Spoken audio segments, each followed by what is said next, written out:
Hello everyone, welcome to another episode of Afro Avenger Music Reviews, where today we're looking at the album 99.9% by Kaytranada. It was released May 6th of this year, 2016. Some chart information: it peaked at number 73 on the US Billboard 200, and number 2 on the US Billboard Dance and Electronic Albums chart.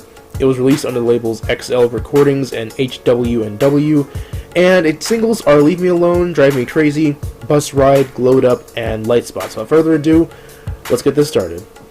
So this is the debut album by Canadian-born electronic producer Kaytranada. Although not exactly his first project, he has released various EPs and mixtapes, but as his first official major release, he made quite a bit of noise in both the electronic and hip-hop community, it seems. But how was the album? It certainly scored well, but was it worth all that praise? I already threw it out there that Kaytranada is an electronic producer, but the album itself actually encompasses a pretty wide variety of styles, but sticks predominantly to the styles within the electronic realm. That goes for house, new wave, trap, stuff like that, and it will frequently branch out a bit further, but for the most part, it will stay within that circle.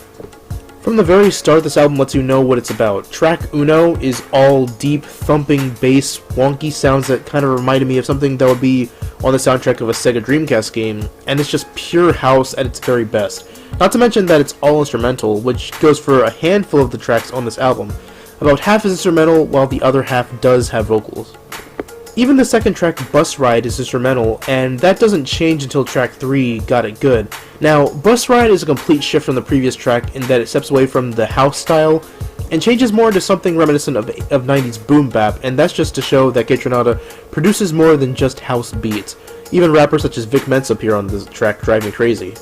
The music is just really varied on this album, although, again, it mainly sticks with the electronic, more so house formula, but will expand every now and then to hip-hop and stuff like that. If anything, the music itself is the best part of this entire LP. The lyrics take a major backseat to the instrumentals of this album. Only about half of the tracks have lyrics at all, and they're mainly to back up what the music is doing.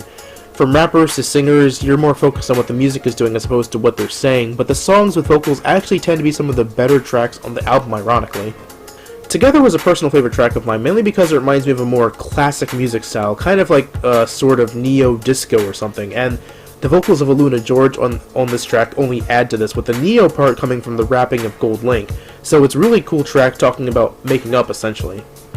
Another favorite track of mine that I've mentioned quite a bit is Drives Me Crazy, and Vic Mensa is going on about how most rappers and big stars want things like lights on them, fast cars, girls, and excess, and he had all of this early on in his career, and now he's realizing how boring all of it is, and that it's actually driving him crazy.